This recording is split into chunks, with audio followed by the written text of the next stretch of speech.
নমস্কার, আমি সুকৃতি দান। আশা করি আপনারা সবাই ভালো আছেন। আপনারা সবাই দেখছেন অ্যাস্ট্রো সলিউশন।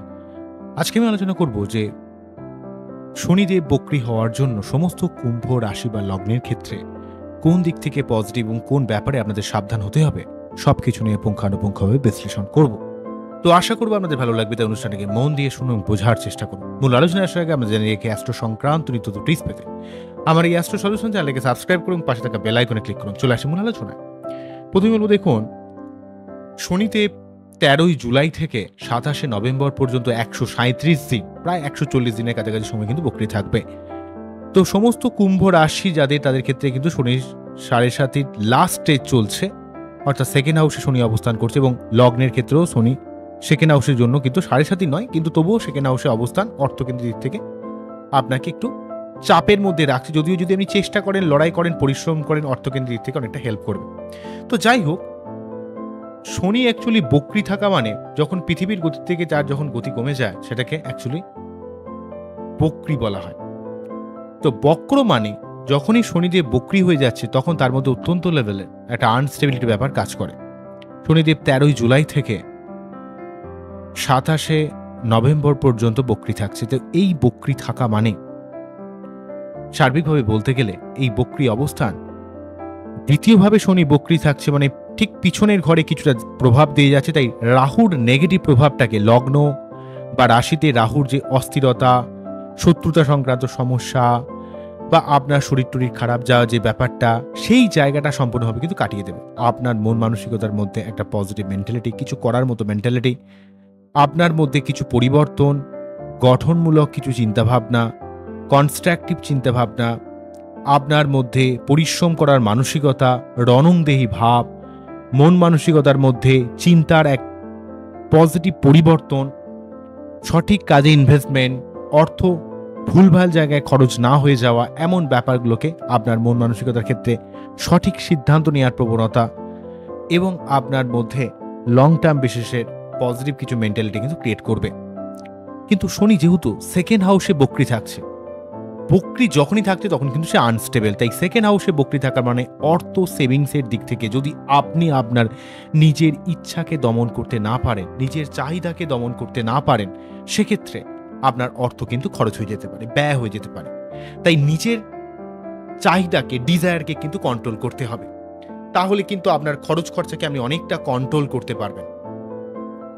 তাই আপনাকে সেকেন্ড হাউসে শনি যেহেতু বক্রী থাকছে ১৩ জুলাই থেকে ২৭শে নভেম্বর পর্যন্ত, তো এই সময় আপনাদের নিজেদের ইচ্ছাকে দমন করতে হবে। নিজস্ব যে এটা কিনবো, ওটা খাবো, এই যে ইচ্ছাগুলো, সেই ব্যাপারগুলোকে কিন্তু আপনাকে দমন করতে হবে। না দমন করলে আপনার জীবনে কিন্তু অর্থের দিক থেকে অনেক সমস্যা আসতে পারে। অর্থ সেভিংসে আপনার ডামাডোল ক্রিয়েট করতে পারে।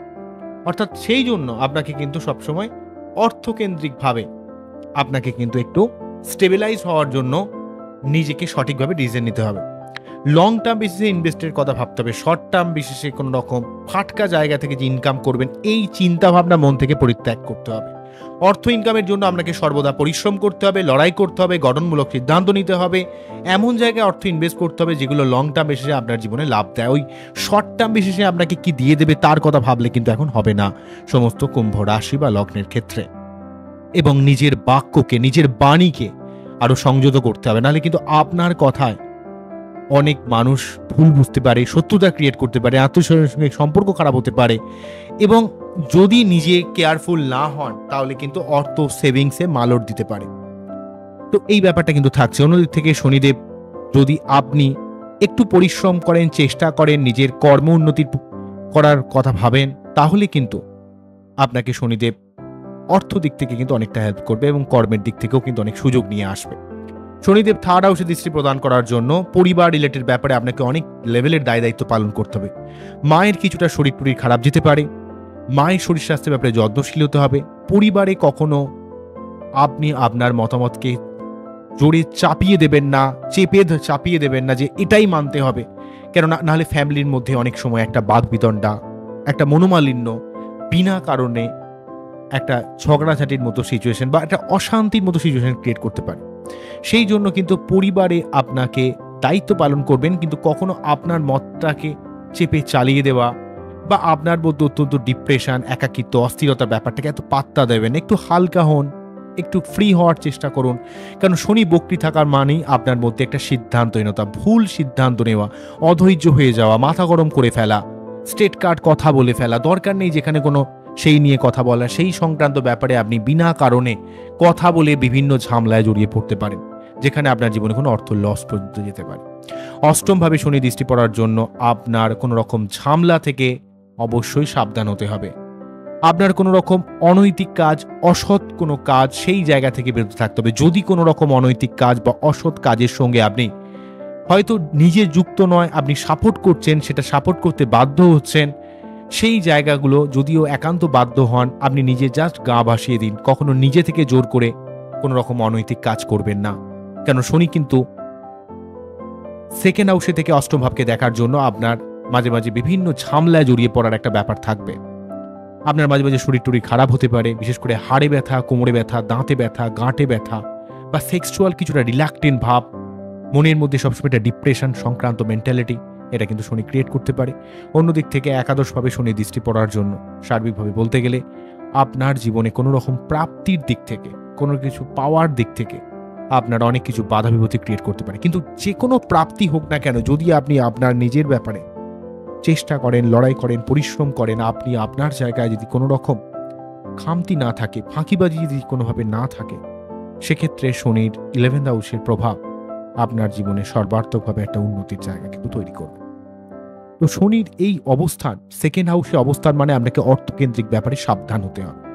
নিজের অর্থ সেভিংসের দিকে, নিজের বাক্যকে ব্যবহারের ব্যাপারে সংযত হতে হবে। পরিবার কেন্দ্রিক শান্তি বজায় রাখতে হবে। কোনো রকম ঝামেলায় অষ্টমভাবে দৃষ্টি দেওয়ার জন্য কোনো রকম ঝামেলায় পা দিলে হবে না। একাদশভাবে দৃষ্টি প্রদান করার জন্য আপনার জীবনে প্রাপ্তি যোগের দিক থেকে কোনো বাধা বিপত্তি ক্রিয়েট করতে পারে।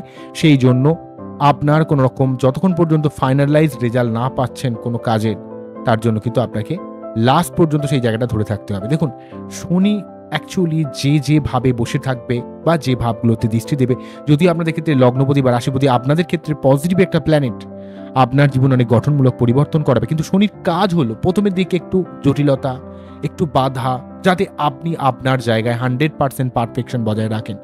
যদি আপনার জায়গায়, কাজের জায়গায় পারফেকশনটা 100% বজায় রাখতে পারেন, তাহলে আপনাকে ডেফিনেটলি সেই কাজে সম্পূর্ণ সহযোগিতা করবে। কিন্তু দেখুন, মানুষ মাত্রই তো মানুষের ভুল হয়। মানুষ তো একটা রক্ত মাংসের জীব, তো তার তো ভুল সম্ভব। তো আমরা এমন কোনো ব্যাপার নয় যেখানে আমরা সবসময় 100% পারফেকশন রাখতে পারি। তাই আমাদের চেষ্টা করতে হবে যে কাজটা আপনারা করছেন, বিশেষ করে অর্থ, কর্ম, পরিবার, আপনার শরীর, ভুলভাল ঝামেলা, এই জায়গাগুলো থেকে যতটা সম্ভব নিজেকে ট্রান্সপারেন্ট রাখা যায়। অর্থকেন্দ্রিক জায়গায় আপনাকে সর্বাত্মক প্রয়াস করা, কোনো কাজের ব্যাপারে 100% এফোর্ট দেওয়া, এবং আপনার নিজের বাক্য ব্যবহারের ব্যাপারে সচেতন থাকা। কারণ বক্রি থাকা মানে আপনার মধ্যে অত্যন্ত আনস্টেবিলিটি ক্রিয়েট করবে, যেহেতু আপনার রাশিপতি বা লগ্নপতি নিজে বক্রি হয়ে যাচ্ছে। বক্রতা মানে একটা গ্রহ যখন বক্রি চলে তখন সে অত্যন্ত পাওয়ারফুল হয়ে যায়। তাই শনি বক্রি সেকেন্ড হাউসে আপনার অনেক আর্থিক দিক থেকে একটা দিশা আপনি দেখতে পারবেন যদি একটু খাটতে থাকেন।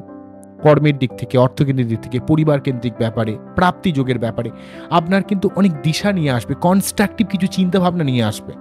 কিন্তু সাময়িক সময় দেখে আপনাকে খুব বিরক্ত করবে, অস্থির করবে, ডিপ্রেস করে দেবে।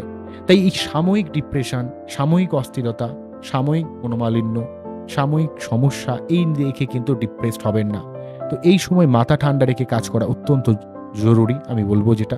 কিন্তু যেহেতু শনি নিজে সেকেন্ড হাউসে বক্রি হয়ে তার নিজের লগ্নপতি বা রাশিপতি, সে কিন্তু আপনার কর্ম, অর্থ, পরিবার বা আপনার জীবনে ফাটকা কিছু ইনকাম বা জীবনে হঠাৎ করে কিছু উন্নতি করে দেওয়া, এগুলোতে হেল্প করবে।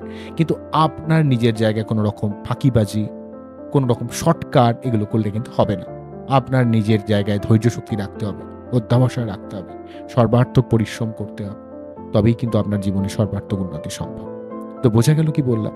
তো এই জায়গাটা শনি যতদিন বক্রি থাকছে 13 জুলাই থেকে 27 নভেম্বর, এই সময়কাল পর্যন্ত আপনাদের প্রত্যেককে, প্রতিটা কুম্ভ রাশি বা লগ্নের মানুষ, আমি যে সেগমেন্টে বললাম সেগুলো তো অবশ্যই চেষ্টা করবেন, এবং প্রতি শনিবার নিরামিষ খাবেন, শনি মন্দিরে পুজো দেবেন, নিজের কথার ব্যাপারে রেগে যাবেন না, মাথা গরম করবেন না। সবসময় দেখবেন একটা অস্থির হয়ে যাবেন, হঠকারী হয়ে যাবেন। এই জায়গাটাতে একটু নিজেকে কন্ট্রোল করুন, নিজেকে বোঝান। কারণ নিজের মধ্যে যে ক্ষমতা আপনার রয়েছে, ঈশ্বর যেটা দিয়েছে, সেটাকে যদি সঠিকভাবে চ্যানেলাইজ করে জীবনের প্রকৃত উন্নতির ক্ষেত্রে কাজে লাগাতে পারেন, তাহলে আপনার জীবনে অনেক দিক থেকে অনেক পজিটিভ ফল কিন্তু পাবেন। তো এই হলো ব্যাপার। আমার এই টোটাল অনুষ্ঠানটিকে কতটা ভালো লাগলো, কতটা আমরা ফিল করতে পারলেন, কতটা আমরা বুঝতে পারলেন, কতটা আপনারা অলরেডি এই আল্টিমেট এই ফলগুলো আমরা পাচ্ছেন, অবশ্যই আমাকে কমেন্ট সেকশনে জানান। আপনারা খুব ভালো থাকুন, অ্যাস্ট্রো সলিউশন দেখতে থাকুন। নমস্কার, থ্যাংক ইউ।